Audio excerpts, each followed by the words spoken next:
about a month ago, it was just like one of the worst weeks ever, like for my back. Like I just couldn't move. I'm like, dude, I can't even walk straight. I was just telling my wife, I'm like, dude, I don't know if it's in the cards for me to ever get through this, because like I'm addressing it. I'm doing so many, like I've changed completely, the way I work out completely is totally different now. Focusing on the movement patterns every single day. So the most progress that I have made has been from the Goda guys. Yeah. Just getting better movement patterns, understanding like not walking duck-footed. So one thing that's interesting too is that you have good distal quad mobility, but your proximal quad mobility is tight. So if you notice, it's like you can sit on your heels. Yeah. And that's fine. You have all the mobility here. Yeah. But here, it's like your thighs almost want to lift because there's just tension from the rectus femoris and that upper quad and that psoas muscle. So when you lay here, where do you feel it? Yeah, it's more on the other side. So kind of like where you were just touching, but like just here? Yeah. Like here. Right there, yeah. Right there. And if I looked at if I was like an architect and I was just looking at shapes, I would say that's the apex of the lordosis, or the spinal curvature, right? So that's a hinge point, and so that's the point that hurts. Yeah. So that's the kind of the idea, is that as you're working on these things, you're taking this out of a position where it's a point of stress, because it becomes part of the whole system of that lumbar spine. That forward lordosis is really meant to distribute the load through the spinal column. And so some of these little things here are just kind of creating that spot, and it's putting more of a load on it with your movement than it is distributing it. So put the feet flat here. You notice how immediately your pelvis. Yeah. Right? Yeah, and of course that's like the easiest spot to be in, because with my feet down, painful. This is for anyone. Feet up, this feels good. But now this is neutral and it's good. I think anybody should be aware of this, because now your whole back's being supported by the floor itself, right? Yeah. And so now you can get a sense of neutral positioning. Do you feel any spots that feel a little like as far as like painful or just no, this position's usually pretty good. Especially now that I've been on the floor for a little bit. Maybe if I was standing and then I got down into this position, it would take me a few seconds to let the pain dissipate. Sure. And then so right now we're good. So if you just lift this foot off the floor like an inch and down, and now that foot and down, and now you feel how this adapted. Did you feel that? Try again. Feel how this hip sunk back a little bit. Oh, okay, yeah. And down.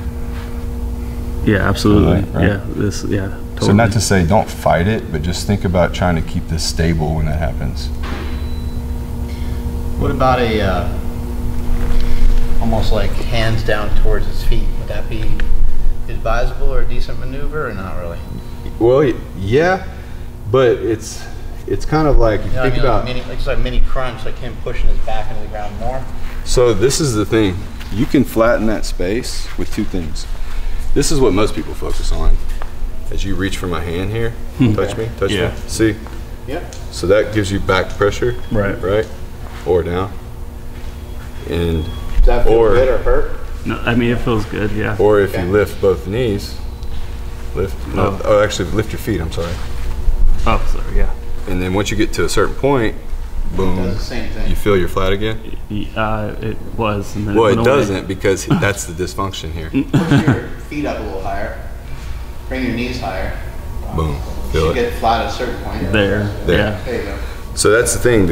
If we can get him to feel it in his back, like right here, I understand. I think that would equate to him having much less back pain. So now think about now you're here. You feel it on your back? Yes, there. Okay, now try to sustain that pressure as you slowly lower the feet as long as you can. As soon as you feel your back lift, stop. But you gotta move. It's already off. Some of his back stuff is the orientation of his rib, right? It's really his psoas muscles are so tight to the point where he gets into like a deep pelvic tilt, he can actually feel. Yeah. He's got like almost a little tendonitis at those attachments on the front of his lumbar spine. So like he can feel it pull when he has to get into like a deep. That's good. We got more insight on that because he has been working on it, but now it's an area he can pinpoint a little bit more. Later, team. I'll see you. So See you now, guys. think about this. Now you feel it flat. Yeah. Now just think about your knees are kind of connected. And you're just going to play with this. You're just going to kind of, let's just play here. Just kind of let everything kind of glide. Just in essentially, since it's comfortable, right? And so now I want you to take a breath in. And take a breath out. In. And out. So now you have this neutral axis of rotation, right? And you're just letting the spine serve as a rotational axis instead of a kind of a kinked rotational axis. Feels good, don't it? Feels great. Here's the other part of this, Mark. The muscles that hug the spine directly, the direct support of the spine itself, the muscles that are kind of right that base layer, is the multifidus, and it's the Help with rotation. segmental rotation, right? So think about the primary stability our spine needs is rotation in terms of the direct core musculature that's going to support segment by segment. And normally that's the thing that hurts so bad and that we kind of avoid. So look, just him doing some of those rotations here and kind of getting that in there, now he can go like another 4 or 5 inches without his back losing. It kind of wants to go Right there, yeah. to 90, and that's where we want to be. Okay. That's about where you should be, right? But you got to think, you just kind of, you're just using that. But did you go to in range? No, you literally sequenced it with your breath. You went, Yeah. you know, and Do so you think a pigeon will help with that much at all, or not really? sure, for sure. Maybe a But bit. it's more anything we can do. It's like the back leg in that split lunge. That's the one. So I don't want to rush out of position, but I want to get to that. The split, the back leg and the split lunge is where you're going to really have to identify stretch. how much is that trapped in my pelvis. So now that I'm here, this is when I like to do the sandwich drill, where it's like noticing all this, right? And then using the exhalation and that compression to drive the hip forward, and now you're really stretching it properly because this movement of the pelvis most of the time is hard to find here, right?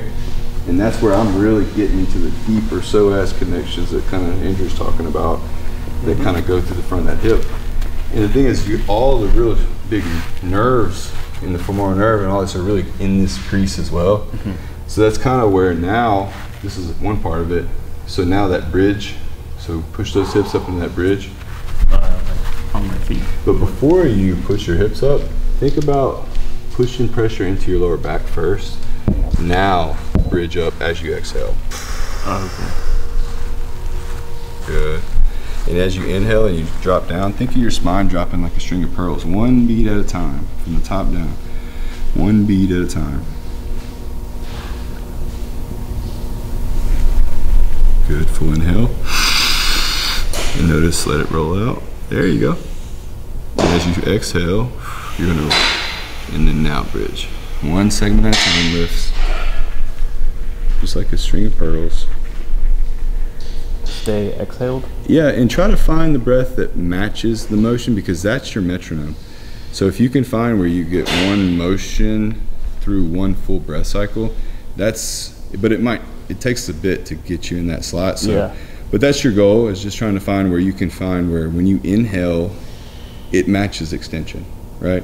So when you bridge and you inhale, it's not the optimal way to bridge and utilize your glutes. Like if you were squatting, you'd actually want to inhale down and exhale up.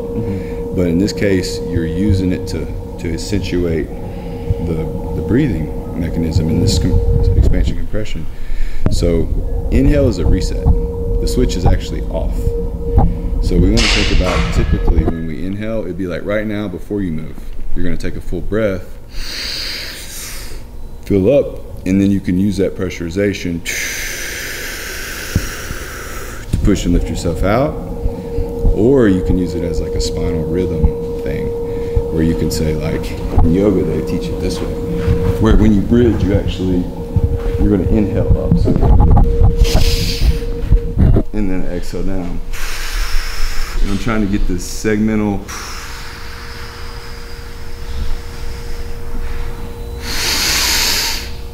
right? And so the breath is, like I said, it's a tool to kind of accentuate that. But what I want to see, and what really helps mostly, is how do we get the rotation involved now to help kind of work us through that and add that extra little piece. So it's just going to be like this. I'm going to look at my finger, and then I'm going to think about touching space over my right shoulder.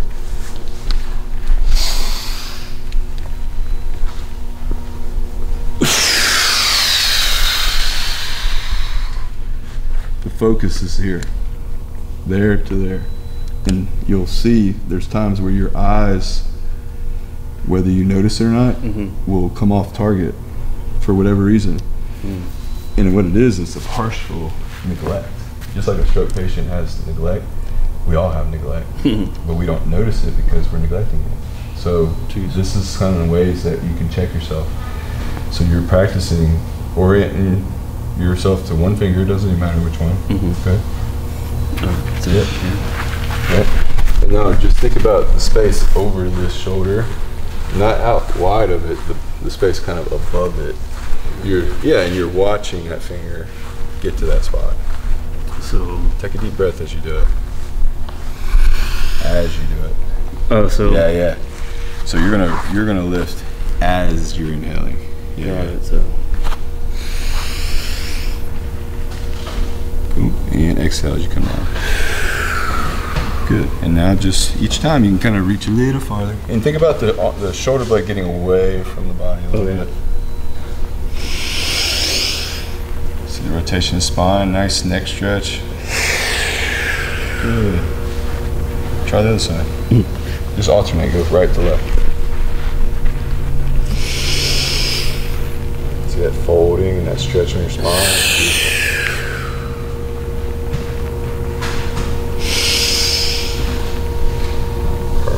Longer and longer. Don't count, but let's think about 10 each.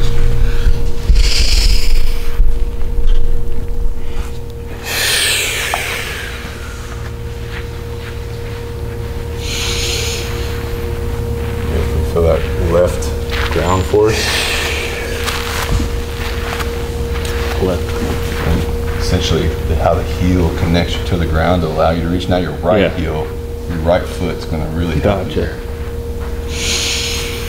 Feel it's a little extra. Yeah. See, that time you got that extension all the way out. Yeah, that one felt really good. Beautiful. You found that left foot.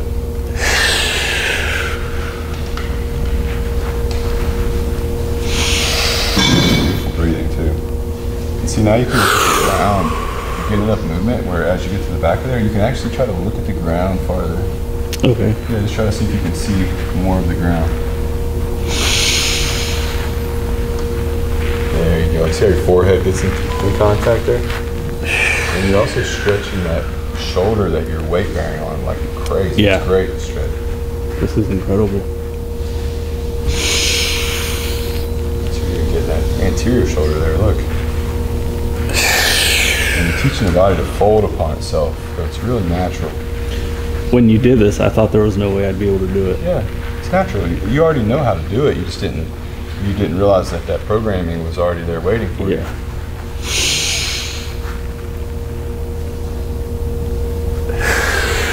See, there's no teaching. I just told you to touch a spot, and then your body knows how to do that.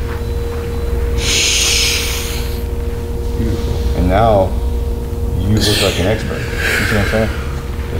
That's as good as you could possibly do that, and you didn't even know you could do it. That's the beauty, is that it's about your abilities, not your disabilities. And that if we can simplify the objective, it's like, oh, we're getting the best work on this spot, but we're doing it through the recruitment. Right. And then you notice when you found the ground force, the movement got twice as large. Yeah, absolutely. Right? Yeah. And so you're using energy and activation to achieve the movement.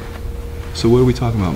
Stretching, or even mobility might be the wrong aspect, because what you're doing was activation, but it created motion, but it also taught the motion, and it also stabilized the motion. I don't know. I feel like it's a way where you can kind of achieve your goals without complicating them.